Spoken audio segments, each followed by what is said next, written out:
Waking Up to Serenity, Unlocking the Door to Emotional Sobriety by Angelo.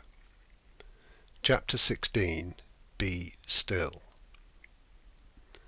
The truth can only be revealed in stillness. The practice of meditation is an essential component of the program of recovery. Without a daily meditation practice, we will continue to struggle to find emotional sobriety on a sustainable basis. The Just for Today card suggests a quiet half an hour every day. This is a very wise and necessary suggestion. The stillness exists below the surface. It is our own ever-present awareness. When our lives and minds are constantly busy, we remain trapped in the personal ego self, and hence serenity remains elusive.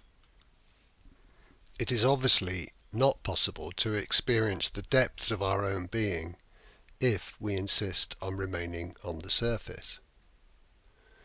Many of us seek serenity and emotional sobriety whilst continuing to cram as much as we possibly can into our days. This may even include recovery meetings and service. Anything that keeps our minds active and agitated will keep us stuck on cushion 1. We need to devote time to practice becoming familiar with cushion 2.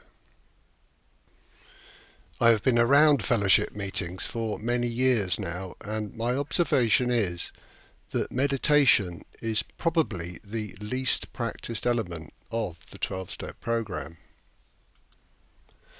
All of the steps and suggestions are important, but hopefully you can now see why meditation is essential. It's simply not possible to have a spiritual awakening whilst remaining on cushion 1. Any attempts to do so are futile. We must, at the very least, build a quiet half an hour into our daily schedule.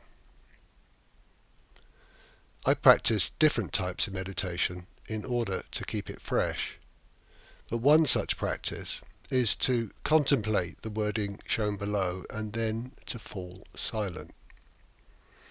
The idea is to start with a single sentence and then repeat, but dropping one word each time. As the words drop away, the truth is gradually revealed. Be still and know that I am not me. Be still and know that I am not.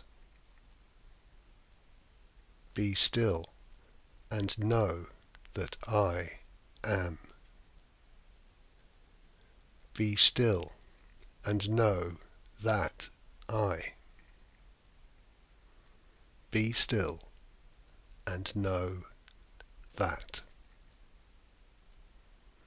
Be still and know.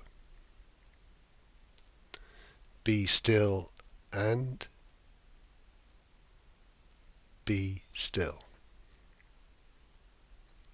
Be. Okay, so that's the meditation. The first line is an affirmation that I am not the personal ego self. Given how invested we each are in personhood, it will undoubtedly take many repetitions before this affirmation begins to have any effect. This is why practice is so important. The next line is perhaps even more challenging. It's saying that I am not anything. I'm not my job, my status, my house, my possessions, my relationships, my body, my mind, my addictions, nor any other thing. Consciousness is not a thing. The third line states that I exist, even though I am not anything material. I exist as consciousness, and I know that I exist. This is our own undeniable experience when we take the time to contemplate it. The next line suggests that by being still, I can know the I of consciousness rather than the I of Michael. The fifth line is similar, but now the suggestion is that the act of being still will bring us to know that which is consciousness, or, if you prefer, the higher power. Consciousness is the source of knowingness. The next line says that we can access this knowingness by being still. This knowingness is what we call intuition or inspiration. Bill Wilson refers to this idea in Alcoholics Anonymous at the bottom of page 86 and onto page 87 as follows. Quote, "In thinking about our day, we may face indecision. We may not be able to determine which course to take. Here we ask God for inspiration, an intuitive thought or a decision. We relax and take it easy. We don't struggle. We're often surprised how the right answers come after we have tried this for a while. What used to be the hunch or the occasional inspiration gradually becomes a working part of the mind. Being still inexperienced and having just made conscious contact with God, it's not probable that we're going to be inspired at all times. We might pay for this presumption in all sorts of absurd actions and ideas. Nevertheless, we find that our thinking will, as time passes, be more and more on the plane of inspiration. We come to rely upon it." Close quote. Intuition also features in the Step 9 promises. Consciousness knows what needs to happen next, either through intention or consequence. Knowingness is present in the depths and rarely makes it all the way to the surface. The next line in the contemplation may seem incomplete, yet it contains an important message. Be still and. Well, the personal mind always wants to know what will happen next. This can even be true in meditation, where we're waiting to see what will happen.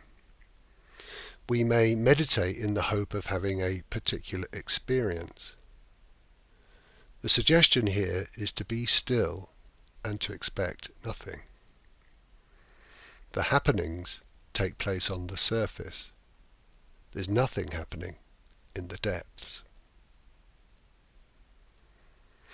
The penultimate line is the precursor to true meditation. Just be still. Let go of the mind and all of the happenings in the VR headset. Become empty of all mind activity. Have no expectations. Be still and keep being still. And then finally, to be or not to be. Well, that really is the question. The underlying reality is universal consciousness. Everything that appears on the surface is a movement of the ocean.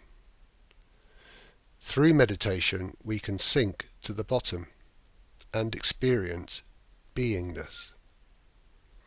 Do we want to be the beingness of universal consciousness, or do we want to remain as the personal ego self? This is the difference between being or not being, a manifestation of the truth. We each have the choice. We can choose to simply be. There are many forms of meditation, but all of them are fundamentally intended to bring about the same result. When we get to the bottom of the ocean, we realize that all of the waves on the surface are expressions of our own true self. The idea of oneness begins to become an experience rather than just a cliche.